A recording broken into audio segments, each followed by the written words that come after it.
I think probably first and foremost, it was great to get back to practicing again and getting ready to play a ball game.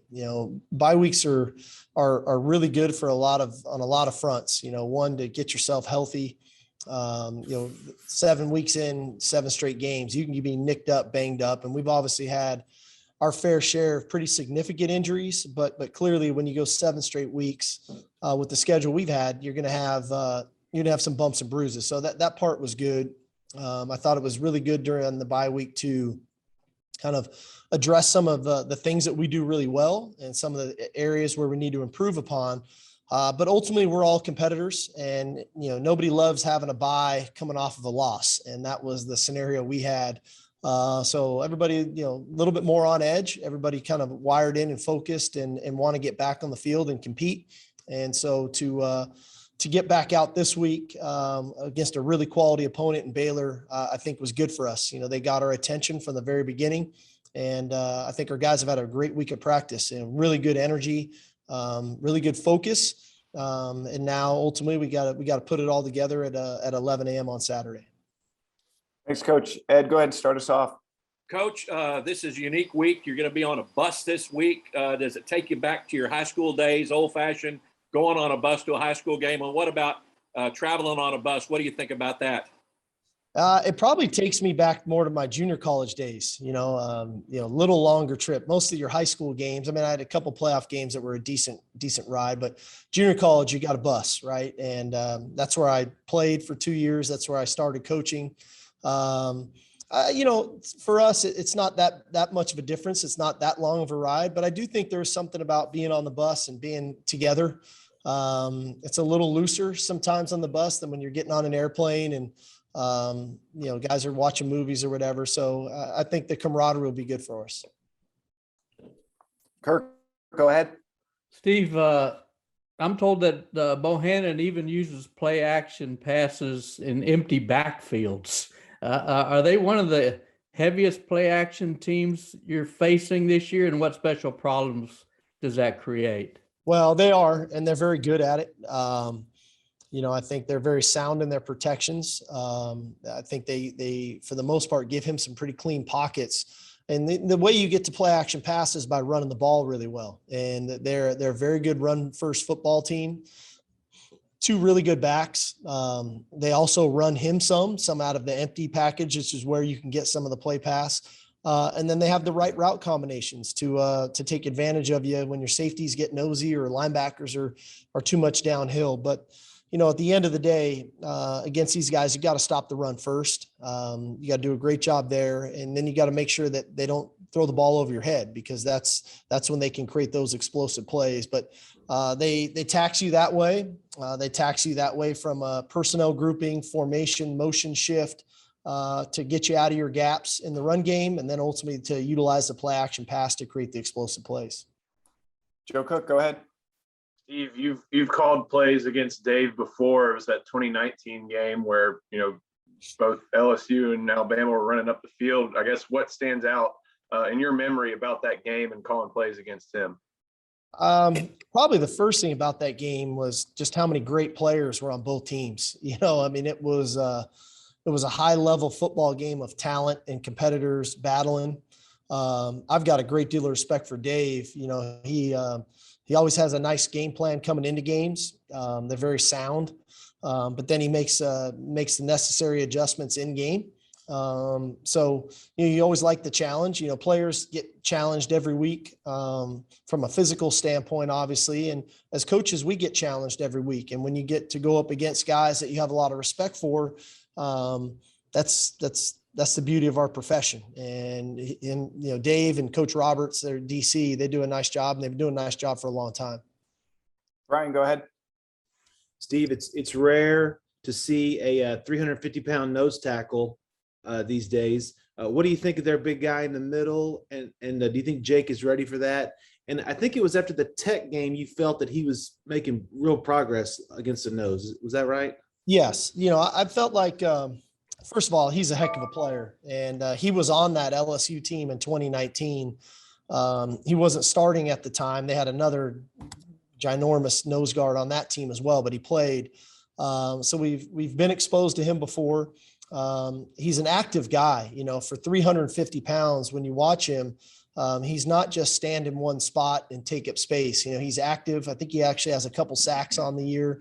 But I like Jake in this matchup. Obviously it's a big task for him, but he has steadily improved as the year's gone on. And I think that comes from a level of comfort. I think he's done a nice job of taking the coaching from Coach Flood. But ultimately, we can't let that game just circle around that matchup. We've got to do things to help him at times. We've got to make the nose tackle do some things and play sideline to sideline and take on different blocks. But he's a fine player, and it's a great challenge for Jake. Jeff Howe, go ahead. Sark, Baylor's one of the best teams in the country in field position, and that working both ways for them. What are some of the keys to maybe negating that, making that less of an advantage for them in terms of winning the field position battle? Well, it's special teams, right? They've got really good returners. They've got a very good kicker. They've got a good punter, and they're sound scheme wise. And we think special teams is an area where we excel as well. So it should be a great matchup that way. Now, I will also say they're very aggressive. They surprised onside kicked against BYU. That helps field position, right? When you can recover an onside kick. But their coverage units, their kick return units, will, force us to play at a high level in that phase of the game. We got to get the returner down. We've got to do a good job of making our own blocks to get our returner going. And then the punting units on both teams, real challenges there to attack each side of the ball, because field position, I think, to your point, will be big in this ball game. Chip, you're up. Steve, when the defense gathers on the sideline during games, is Jeff Choate the one who's relaying adjustments from PK to the entire defense? How does that work?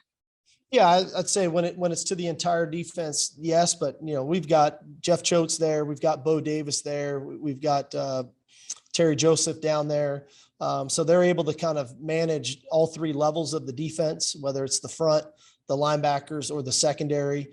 Obviously, with Blake Gideon with eyes on the secondary, and PK really with eyes on the front and the entire defense, I think we've got a really good line of communication. I've been impressed with those guys, first year of all those guys working together. The communication amongst all of them, I think, has been very good. But Choate really ends up being the ultimate voice when we need to talk to the entire unit. Cedric, go ahead. Hey, Steve.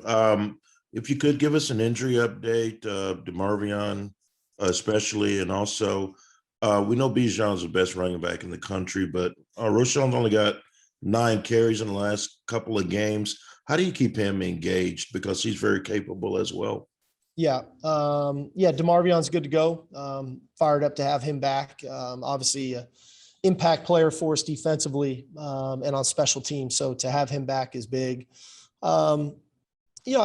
It's always that fine line, right? Of, how many times you give the ball to your frontline runner, and then how you get your secondary carries in for Roschon and Keelan, quite frankly, as well.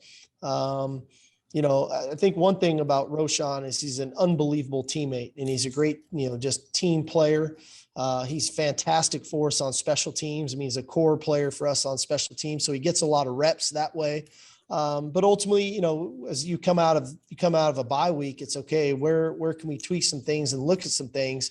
Yeah, I would agree with you. I think there's some times where, maybe giving Bijan a little bit of a rest and utilizing Roschon and or Keelan would be beneficial for us. Nick Moyle, go ahead.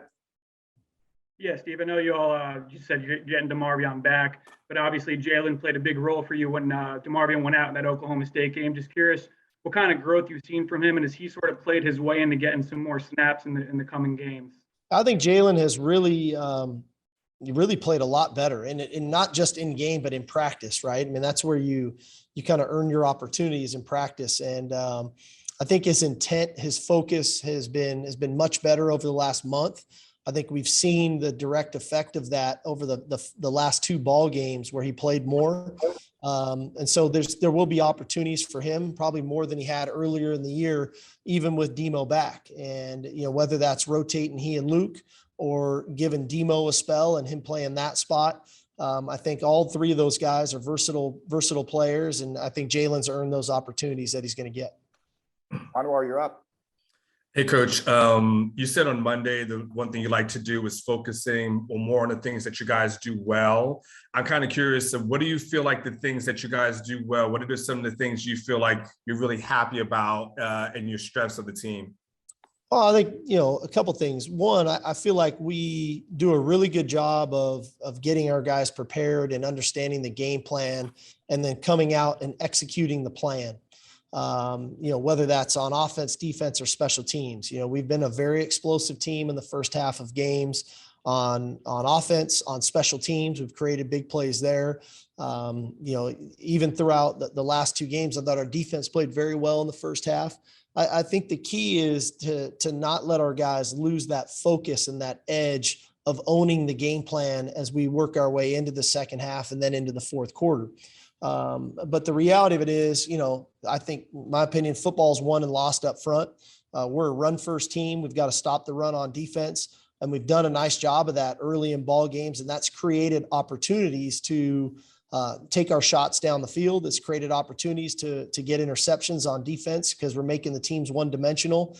And when we can keep to that formula and understand that formula, regardless of what juncture in the game that it is, that bodes well for us. And that's probably the biggest key to the drill for us is to maintain the identity of who we are, regardless of the scoreboard or the juncture in the ball game. And so I love the intent. I love the job our coaches do from a game planning perspective to get our guys ready to play. Now it's about sustaining that for 4 quarters. Cole, go ahead.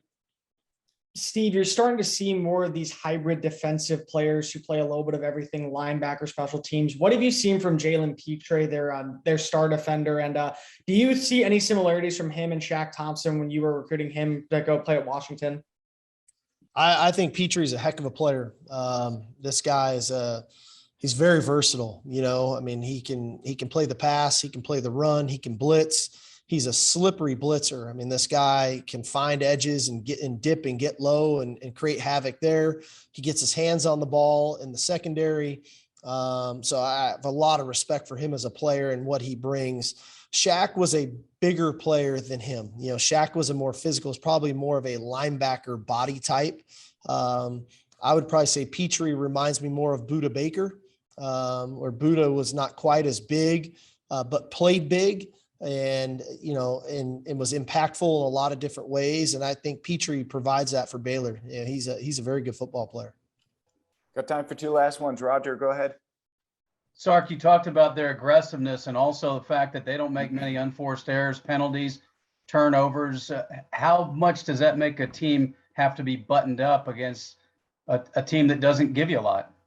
Well, ideally, how they play in that aspect shouldn't affect how we play. That's the idea every time we go, that we play really sound football, that we take care of the ball, that we play penalty-free football. And I thought, quite frankly, probably through the first 5 games, we were great at it, and, we had a couple turnovers here and there, but our penalty numbers were down. Clearly the last 2 weeks, we've had a couple errors from a penalty standpoint that have hurt us. And we've had a couple critical turnovers in the fourth quarter that have hurt us. So it's not necessarily so much that's how they play. That's how we should be playing.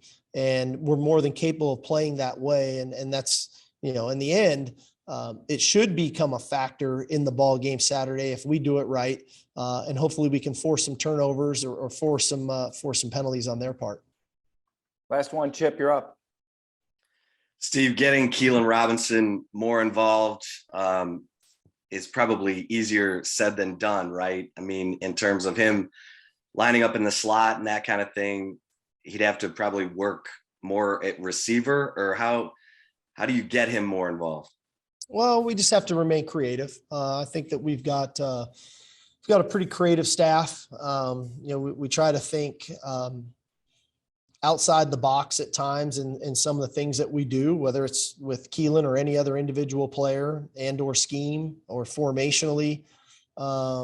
So I just think for us, it's more about, trying to remain creative with what we do, but yet not lose our identity. And I think there's always a fine line in that of having the right balance of the things that you work on, and then ultimately the things that you call in game. And, Keelan's a very good player. We're pumped to have him on our team and glad he joined us, and he's had an impact on our football team. And I'm sure he'll continue to have an impact for us moving forward.